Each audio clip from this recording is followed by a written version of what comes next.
ఈరోజు నేనొక చాలా ముఖ్యమైన విషయం మాట్లాడాలని అనిపించింది. ఒక వ్యక్తి బైబిల్ తరగతి అని పేరు పెట్టుకుని యేసయ్యపై, బైబిల్పై తెలుగు క్రైస్తవులకై వీడియోస్ చేస్తున్నాడు. ఆ వ్యక్తి పేరు చెప్పను, కాని ఆయన చెప్పిన మాటలకు నేరుగా జవాబు చెప్తాను. ఒక్కొక్క పాయింట్కి జవాబు చెప్తాను. కాని ముందొక విషయం చెప్పాలి. మొదటిగా ఒక్క విషయం, అతను చేస్తున్నది స్కాలర్లీ అనాలిసిస్ కాదు. ఇది పర్సనల్ పొలిటికల్ ఫైట్కి దేవుని వాక్యాన్ని వెపన్గా వాడుకోవడం, దేవుని సత్యాన్ని పర్సనల్ గ్రడ్జెస్ తీర్చుకోవడానికి వాడటం. ఇది రెండు విధాలుగా తప్పు. మొదటిది, దేవుని వాక్యాన్ని అలా వాడటం దేవుణ్ణి అవమానించడమే. రెండవది, కోట్లాది తెలుగు క్రైస్తవులను ఒక పొలిటికల్ డిస్ప్యూట్ యొక్క కొలాటరల్ డ్యామేజ్గా చేయడం అన్యాయం. ఇప్పుడు లోపలికి వెడదాం. మొదట అతనన్నాడు, యేసయ్య 18 సంవత్సరాల జీవితం దాచారు, అందులో ఏవైనా చేసి ఉండవచ్చు అని. ఇది ఆర్గ్యుమెంట్ ఫ్రమ్ ఇగ్నరెన్స్ అనే లాజికల్ ఫ్యాలసీ. తెలుగులో సులభంగా చెప్పాలంటే, తెలియదు కాబట్టి చెడ్డవాడు అని నిరూపించడానికి ప్రయత్నిస్తున్నాడు. ఇప్పుడు నేనే అతన్ని అడుగుతాను, మీ తండ్రిగారి 15 నుండి 25 సంవత్సరాల జీవితం పూర్తిగా డాక్యుమెంటెడ్గా ఉందా? లేదు కదా. అంటే మీ తండ్రిగారు కూడా నేరస్తుడే అవుతారా? ఇదే లాజిక్ మీకు అప్లై అవుతుందని గుర్తుపెట్టుకోండి. అంతేకాదు, జూలియస్ సీజర్ జీవితంలో చాలా సంవత్సరాలు డాక్యుమెంటెడ్ లేవు. అరిస్టాటిల్ జీవితంలో 20 సంవత్సరాలు రికార్డ్ లేవు. అంటే వారు దుర్మార్గులా?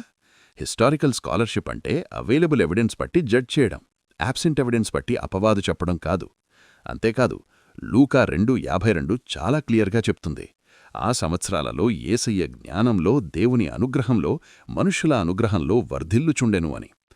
ఆధారం లేని మాటలు చెప్పడం స్కాలర్షిప్ కాదు, అది అపవాదు. ఇప్పుడు రెండవ విషయానికి వద్దాం. అతనన్నాడు, యేసయ్య నా తండ్రి అని చెప్పాడే తప్ప యెహోవా అనలేదు కాబట్టి ఆ తండ్రి కృష్ణుడు అయుంటాడు అని. ఇది విన్నప్పుడు నిజంగా నవ్వొచ్చింది నాకు.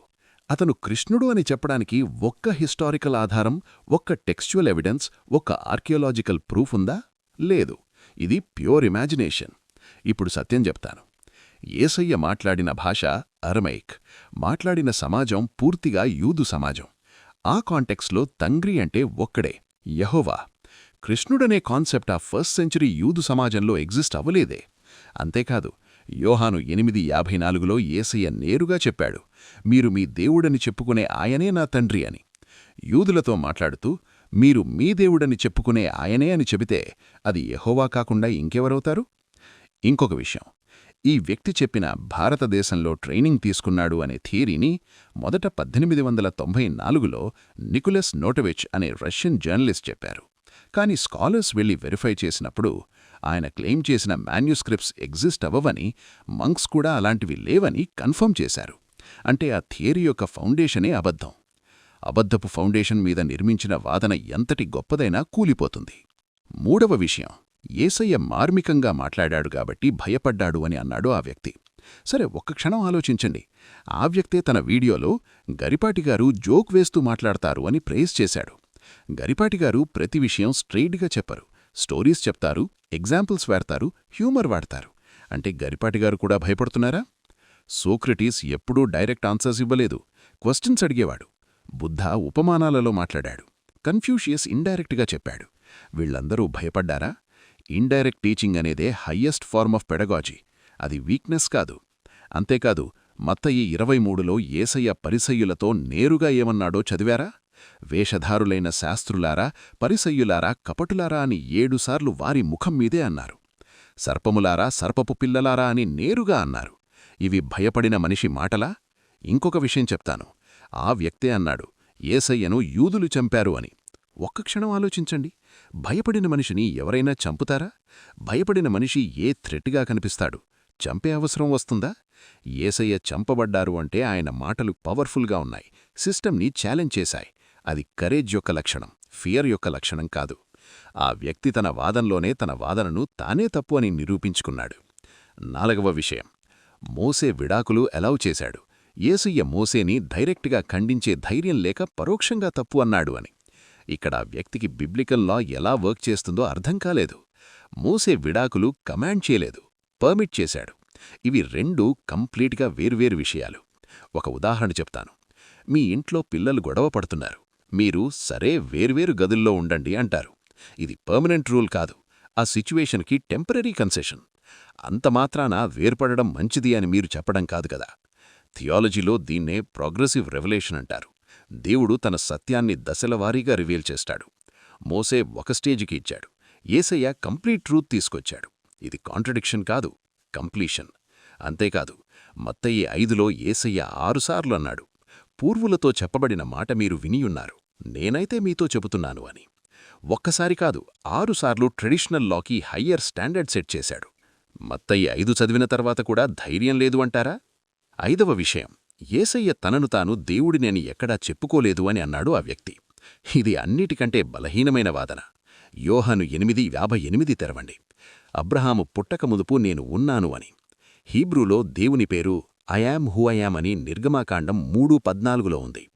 యేసయ్య నేను ఉన్నాను అని అన్నప్పుడు ఆ డివైన్ నేమ్ యూజ్ చేశారు. యూదులు వెంటనే రాళ్లు తీసుకున్నారు, ఎందుకంటే వారికి ఆ క్లెయిమ్ అర్థమైంది. మార్కు 2:5లో యేసయ్య ఒక పక్షవాదపు వ్యక్తితో నీ పాపాలు క్షమించబడ్డాయి అన్నారు. శాస్త్రులు వెంటనే అన్నారు, దేవుణ్ణి తప్ప పాపాలు క్షమించేవారు ఎవరు? ఇది దేవదూషణ అని. యూదుల థియాలజీ ప్రకారం పాపాలు క్షమించగలిగేది దేవుడు మాత్రమే. యేసయ్య అథారిటీ క్లెయిమ్ చేశారు, యూదులే దాన్ని రికగ్నైజ్ చేశారు. ఆక్స్ఫర్డ్ స్కాలర్ సిఎస్ లూయిస్ ఇది చాలా క్లియర్గా చెప్పారు. యేసయ్య చేసిన క్లెయిమ్స్ బట్టి 3 ఆప్షన్స్ ఉన్నాయి. లయర్ అంటారా, లూనెటిక్ అంటారా, లార్డ్ అంటారా? మంచి మారల్ టీచర్ మాత్రమే అనే ఆప్షన్ లేదు, ఎందుకంటే ఆయన చేసిన డివైన్ క్లెయిమ్స్తో అది ఇంపాసిబుల్. ఆ వ్యక్తి ఏది చూస్ చేసినా వారి వాదన కొలాప్స్ అవుతుంది. ఇప్పుడు చాలా ఇంపార్టెంట్ విషయం చెప్పాలి. అసలైన క్వశ్చన్, ఆ వ్యక్తి ఏ భాషలో బైబిల్ చదివారు? తెలుగు ట్రాన్స్లేషన్. అది ఇంగ్లీష్ నుండి వచ్చింది. ఇంగ్లీష్ గ్రీక్ నుండి వచ్చింది. గ్రీక్ అరమైక్ మరియు హీబ్రూ నుండి వచ్చింది. 3 లేయర్స్ ఆఫ్ ట్రాన్స్లేషన్ దాటి వచ్చిన టెక్స్ట్ని చదివి ఒరిజినల్ ఆథర్స్ ఇంటెంట్ అర్థమైంది అని క్లెయిమ్ చేస్తున్నారా? మీకు హీబ్రూ తెలుసా? గ్రీక్ తెలుసా? అరమైక్ తెలుసా? బిబ్లికల్ హెర్మెన్యూటిక్స్ చదివారా? ఫస్ట్ సెంచరీ జూయిష్ కల్చర్ అధ్యయనం చేశారా? స్కాలర్ అంటే ఒక ట్రాన్స్లేషన్ చదివి ఒపీనియన్ చెప్పడం కాదు, ఒరిజినల్ లాంగ్వేజెస్ తెలిసి, ఆర్కియాలజికల్ ఎవిడెన్స్ చూసి, మాన్యుస్క్రిప్ట్ ట్రెడిషన్ అర్థం చేసుకుని మాట్లాడడం. ఈ వ్యక్తి చేసిందేమిటి? తెలుగు ట్రాన్స్లేషన్ తీసుకుని ఒరిజినల్ కాంటెక్స్ట్ లేకుండా, ఒరిజినల్ లాంగ్వేజ్ తెలియకుండా నాకు అర్థమైంది అని చెప్పారు. ఒక తెలుగు మూవీ స్క్రిప్ట్ని 3 లాంగ్వేజెస్ ట్రాన్స్లేషన్ దాటి చదివి దర్శకుడు ఏం చెప్పాలనుకున్నాడో నాకు తెలుసు అని చెబితే మీరు నమ్ముతారా? ఇప్పుడు బైబిల్పై ప్రశ్నలు వేయాలంటే ఏ అర్హతలుండాలో చెప్తాను. ఆ అర్హతలు ఈ వ్యక్తికి ఉన్నాయా లేదా అని మీరే జడ్జ్ చేసుకోండి. మొదటి అర్హత, బిబ్లికల్ లాంగ్వేజెస్ తెలిసుండాలి. బైబిల్ మూల భాషలు 3. ఓల్డ్ టెస్టమెంట్ హీబ్రూ మరియు అరమిక్లో రాయబడింది, న్యూ టెస్టమెంట్ గ్రీక్లో రాయబడింది. ఈ 3 భాషలలో కనీసం ఒక్క భాష అయినా అకాడమిక్ లెవెల్లో తెలిసుండాలి. ఉదాహరణకు గ్రీక్లో లోగోస్ అనే పదం యోహాను 1:1లో వస్తుంది. దాన్ని వాక్యము అని ట్రాన్స్లేట్ చేశారు. కానీ లోగోస్ అనే పదానికి గ్రీక్ ఫిలాసఫీలో ఉన్న డెప్త్, హీబ్రాయిక్ థాట్లో ఉన్న మీనింగ్ ఇవి ట్రాన్స్లేషన్లో పూర్తిగా క్యాప్చర్ అవ్వవు. ఆ డెప్త్ అర్థం చేసుకోవాలంటే ఒరిజినల్ గ్రీక్ తెలిసుండాలి. ఈ వ్యక్తికి హీబ్రూ తెలుసా? గ్రీక్ తెలుసా? అరమిక్ తెలుసా? తెలిసి ఉంటే ఆ భాషలలో ఒక్క వాక్యం మాట్లాడమని రిక్వెస్ట్ చేస్తాను. రెండవ అర్హత, బిబ్లికల్ హెర్మన్యూటిక్స్ తెలుసుండాలి. హెర్మన్యూటిక్స్ అంటే టెక్స్ట్ని ఇంటర్ప్రెట్ చేసే సైన్స్. ఒక వచనాన్ని చదివినప్పుడు అది లిటరల్లీ తీసుకోవాలా, ఫిగరేటివ్లీ తీసుకోవాలా అని ఎలా డిసైడ్ చేయాలో నేర్పించే డిసిప్లిన్ ఇది. టెక్స్ట్ వితౌట్ కాంటెక్స్ట్ ఈజ్ ప్రీటెక్స్ట్ అని స్కాలర్స్ అంటారు. కాంటెక్స్ట్ లేకుండా ఏ వచనాన్ని తీసుకున్నా దాన్ని ఏ అర్థంలో అయినా తీసుకోవచ్చు. ఈ వ్యక్తి చేసింది అదే. కాంటెక్స్ట్ తీసేసి ఐసోలేటెడ్గా వచనాలు తీసుకుని తనకు కన్వీనియంట్ అయిన అర్థం చెప్పాడు.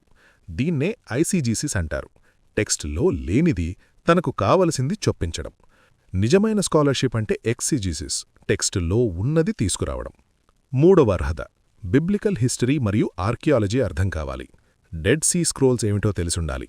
1947లో కూమ్రన్లో దొరికిన ఈ మాన్యుస్క్రిప్ట్స్ ఓల్డ్ టెస్టమెంట్ టెక్స్ట్ రిలయబిలిటీని డ్రమాటిక్గా కన్ఫర్మ్ చేశాయి. హిటైట్స్ ఎగ్జిస్టెన్స్ని ఒకప్పుడు స్కాలర్స్ డౌట్ చేశారు, కానీ ఆర్కియాలజీ వారి ఎగ్జిస్టెన్స్ కన్ఫర్మ్ చేసింది. Pool of Siloam, Pilate inscription, Caiaphas ossuary ఇవన్నీ బిబ్లికల్ అకౌంట్స్ని కన్ఫర్మ్ చేసిన ఆర్కియాలజికల్ డిస్కవరీస్.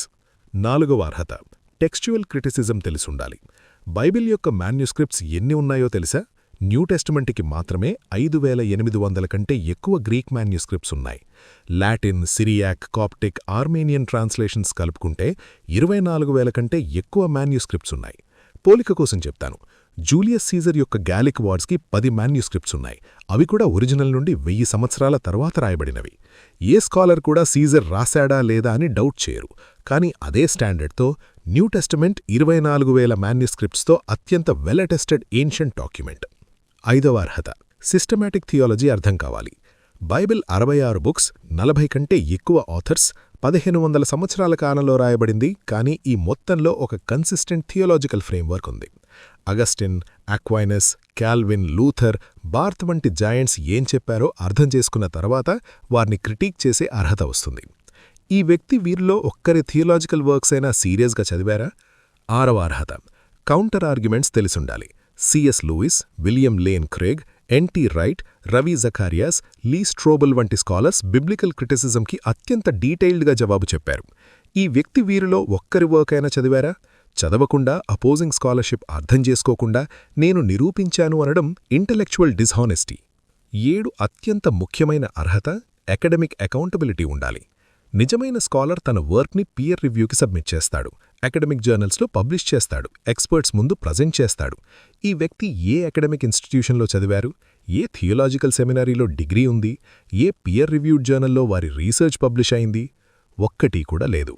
ఒక వ్యక్తి మెడికల్ స్కూల్ చదవకుండా సర్జరీ చేస్తే అతన్ని అరెస్ట్ చేస్తారు, ఎందుకంటే అది డేంజరస్. అదేవిధంగా ఒక్క క్వాలిఫికేషన్ లేకుండా వెళ్లి మిలియన్స్ ఆఫ్ పీపుల్ నమ్మే స్క్రిప్చర్పై తప్పుడు ఇంటర్ప్రిటేషన్స్ చెప్పడం, సమాజంలో విద్వేషం క్రియేట్ చేయడం, అది ఆ రెండిటికంటే డేంజరస్ కాదా? మెడికల్ ఫీల్డ్లో క్వాకరీ ఇల్లీగల్, స్పిరిచువల్ ఫీల్డ్లో క్వాకరీ ఎందుకు యాక్సెప్టబుల్ అవుతుంది? చివరగా 2 విషయాలు చెప్తాను. ఒకటి, ఆ వ్యక్తి తన వీడియోలో అన్నాడు, నా తర్వాత రాబోవు ఆదరణకర్త మీకు సమస్తమునూ తెలియజేస్తాడు, అది నేనే అని. యోహాను 14:26లో యేసయ్య ఆదరణకర్త గురించి ఏమన్నాడో చూడండి. తండ్రి నానామమున పంపబోవు పరిశుద్ధాత్మయే ఆదరణకర్త అని. ఆదరణకర్త పరిశుద్ధాత్మ. పరిశుద్ధాత్మ అంటే ఈ వ్యక్తి కాదు. యేసయ్యపై వాదన చేయడానికి వచ్చిన వ్యక్తి తనను తాను పరిశుద్ధాత్మాన్ని క్లెయిమ్ చేస్తున్నాడు. ఇది ఏ లాజిక్తో సరిపోతుంది? 2, నేను ఈ అర్హతలు చెప్పింది మీరు క్వశ్చన్ చెయ్యకూడదు అని కాదు. క్వశ్చన్ చేయడం మంచిదే, ఆనెస్ట్ సీకింగ్ మంచిది. బైబిల్లో యేసయ్య కూడా క్వశ్చన్స్ ఎంకరేజ్ చేశారు. కానీ క్వశ్చన్ చెయ్యాలంటే నేర్చుకోవాలి, చదవాలి, అర్థం చేసుకోవాలి. అప్పుడు వచ్చే క్వశ్చన్స్కి సీరియస్గా రెస్పాండ్ చేయడానికి స్కాలర్స్ రెడీగా ఉంటారు. కానీ క్వాలిఫికేషన్ లేకుండా, ప్రిపరేషన్ లేకుండా, కౌంటర్ ఆర్గ్యుమెంట్స్ చదవకుండా వచ్చే అభిప్రాయాలు అవి క్వశ్చన్స్ కాదు, అవి అపవాదులు. తెలుగు రాష్ట్రాల్లో క్రైస్తవులెవరు? మన పొరుగువారు, మన సహోద్యోగులు, మన స్నేహితులు, సమాజంలో హాస్పిటల్స్ నిర్మించినవారు, స్కూల్స్ పెట్టినవారు, ట్రైబల్ ఏరియాస్లో ఎడ్యుకేషన్ తీసుకెళ్లినవారు, లెప్రసీ పేషెంట్స్కి సేవ చేసినవారు. వీరిపై ప్రతిరోజు విద్వేషం చిమ్మడం తెలుగుతనానికి వ్యతిరేకం, మన కాన్స్టిట్యూషన్కి వ్యతిరేకం. మన ప్రియాంబుల్ చెప్తోంది, India is a sovereign socialist secular democratic republic. Secular అంటే ప్రతి మతానికి సమాన గౌరవం. ఆ సెక్యులర్ ఫ్యాబ్రిక్ని ప్రతిరోజు యూట్యూబ్ వీడియోల ద్వారా దెబ్బతీయడం రాజ్యాంగ విరుద్ధం. యేసయ్య అన్నారు, సత్యము మిమ్మల్ని స్వతంత్రులను చేయును. ఆ సత్యం ఈరోజు మీ ముందుంది. అబద్ధానికి సత్యంతో జవాబివ్వడం, విద్వేషానికి ప్రేమతో జవాబివ్వడం, మూర్ఖత్వానికి జ్ఞానంతో జవాబివ్వడం. అదే మనం చేస్తున్నాం, అదే చేస్తూ ఉంటాం.